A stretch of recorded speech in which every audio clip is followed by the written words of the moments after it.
I'm trying to understand your answers to this committee. Let's start with the workers' dignity question, because your truthfulness under oath is surely, I notice my friends across the way now are utterly uninterested in any organization you've been a part of. They're suddenly utterly uninterested in things you wrote in the past. They're utterly uninterested in who you give money to.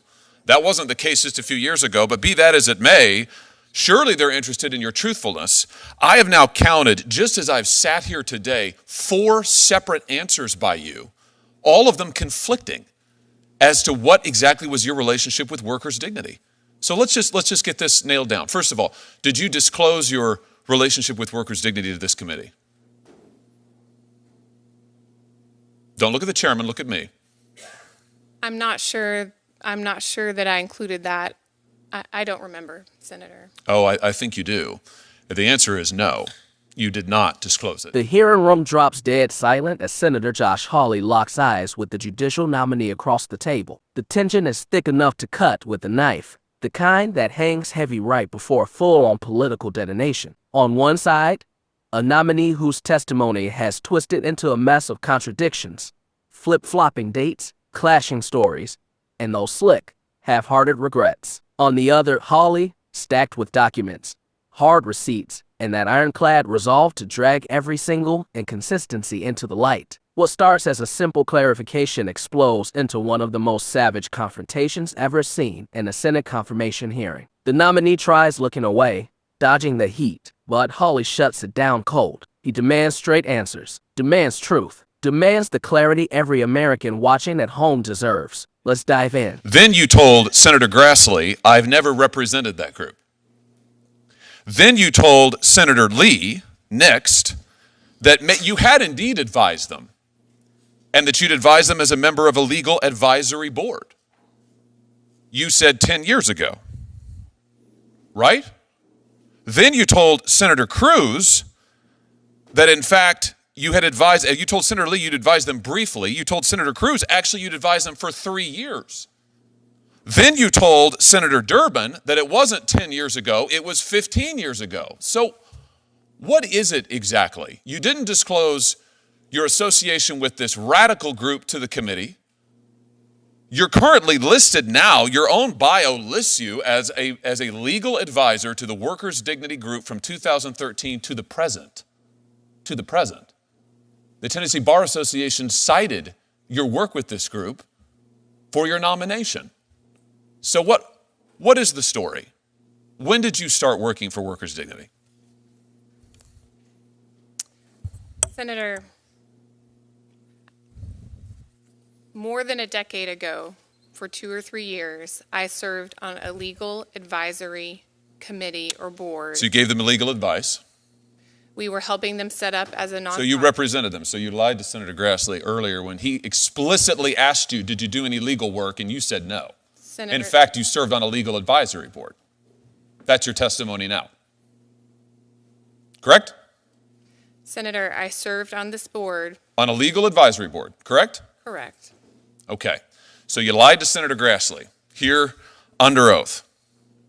What else have you lied about? Workers' Dignity has condemned Israel's ethnic cleansing of Palestine. They have said that Israel is engaged in ethnic cleansing. Do you agree with that? No, Senator. How can I believe you? You just lied under oath a moment ago to Senator Grassley. You've lied to us up and down on this committee.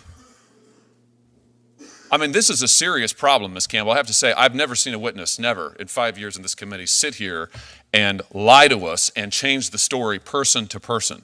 Why are you doing it? What is it? Why are you afraid to tell the truth about workers' dignity? Why have you lied to this committee? Why didn't you disclose it? Why did you lie to Senator Grassley? Why have you changed your story every time you're asked? Senator, I have not lied to you today. I've tried to represent my participation with this group. What you've done is you've misrepresented your participation with this group. You apologize to Senator Cruz for any confusion. You've created the confusion. Deliberately. Deliberately.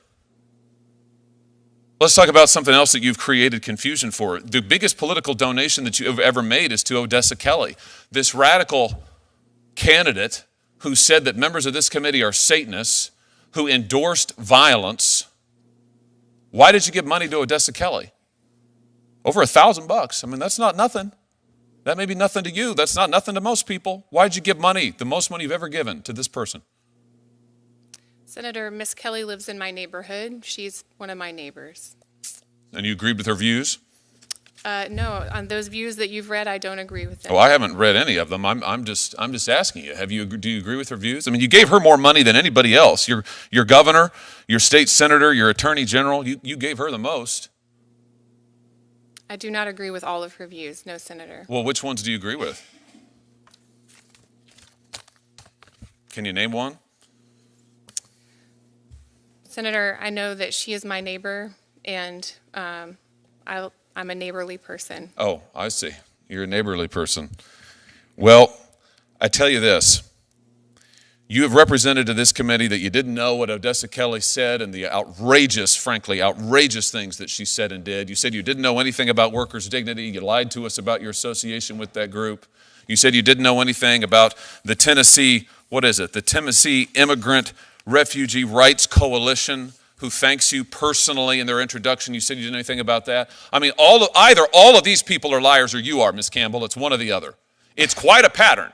Maybe they all are, but given what you've told us under oath today, I think the answer is you are. And for that reason, you are utterly unqualified to sit on the federal bench. Senator's time has expired. Thank you, Ms. Campbell, and thank you, Judge Lopez. In the end, Senator Josh Hawley stood as the lone unbreakable force in that room, a voice cutting through the noise, demanding raw honesty where the nominee served up nothing but shifting stories and slippery dodges. His grilling sliced clean through every contradiction, every polished excuse, every desperate attempt to fog the truth. Hawley exposed a clear pattern of misrepresentation that no one, especially someone gunning for a lifetime seat on the federal bench, should ever get away with, and he did it with razor-sharp clarity, dead-on precision, and zero-compromise conviction. He made it crystal. Honesty in front of the United States Senate isn't optional.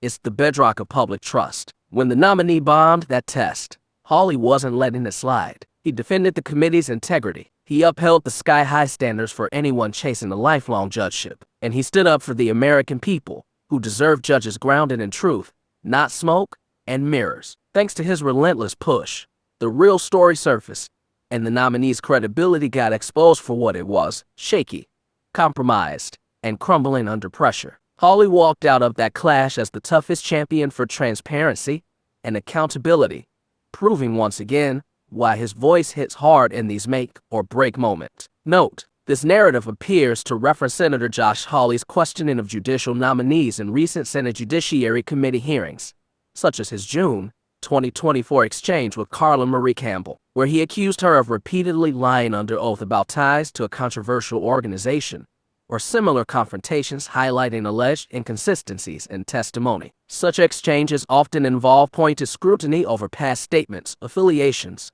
or questionnaire responses, with nominees defending their records amid claims of evasion. So, what's your take? Was Hawley spot on holding her feet to the fire, or did it cross the line? Drop your thoughts in the comments, and if you're fed up with evasive answers and want more no BS breakdowns like this, smash that subscribe. We've got plenty more coming.